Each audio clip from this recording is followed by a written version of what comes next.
Sarah Beckstrom, one of the National Guardsmen shot by crazed Afghan refugee, dies at 20.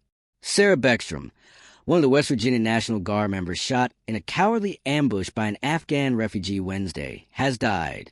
President Trump announced the passing of the 20-year-old during a Thanksgiving evening call to half a dozen military units to mark the holiday. She's just passed away. She's no longer with us. She's looking down at us right now, a somber Trump told the service members. Incredible person, outstanding in every single way. Just horrible. Beckstrom had been listed in critical condition after being shot in the chest and the head while standing guard in Washington, D.C. She was rushed into emergency surgery following the alleged terror attack, but her prognosis remained bleak. Her father was certain Beckstrom would succumb to her wounds when reached by the New York Times on Thanksgiving Day. "I'm holding her hand right now," Gary Beckstrom said. "She has a mortal wound. It's not going to be a recovery." U.S. Attorney for the District of Columbia Jeanine Pirro previously announced plans to pursue first-degree murder charges against suspect Romano LeCanwell, 29, if one of the two National Guard troops he allegedly shot died from their wounds. The suspect was taken down by a third National Guard member who used a pocket knife against him while a fourth opened fire. LeCanwell, who was taken to hospital, is already facing at least 3 counts of assault with intent to kill and criminal possession of a weapon. Those counts carry up to 15 years behind bars.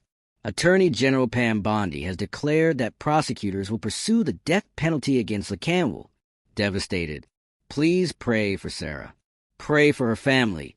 Bondi posted on X after Beckstrom's death. "America will never forget her courage.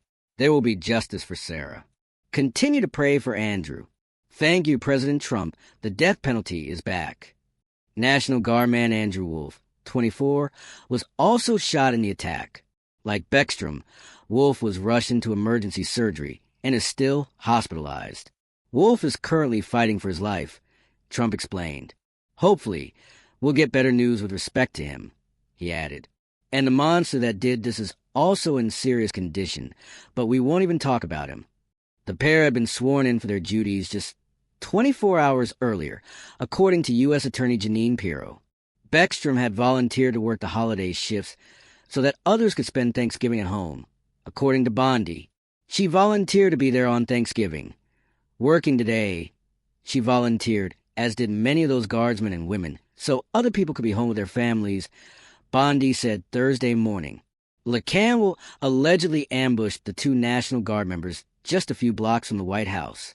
He had been lying in wait before opening fire with a .357 Smith and Wesson revolver. He was shot by return fire from other Guard members. His motive is not yet clear, but authorities are probing it as a targeted terrorist attack. According to Pirro, LeCanwell drove across the country to carry out horror, leaving his home in Bellingham, Washington, which he shares with his wife and 5 children. LeCanwell was a member of the Afghan army stationed in Kandahar, where he supported U.S. Special Forces in the region.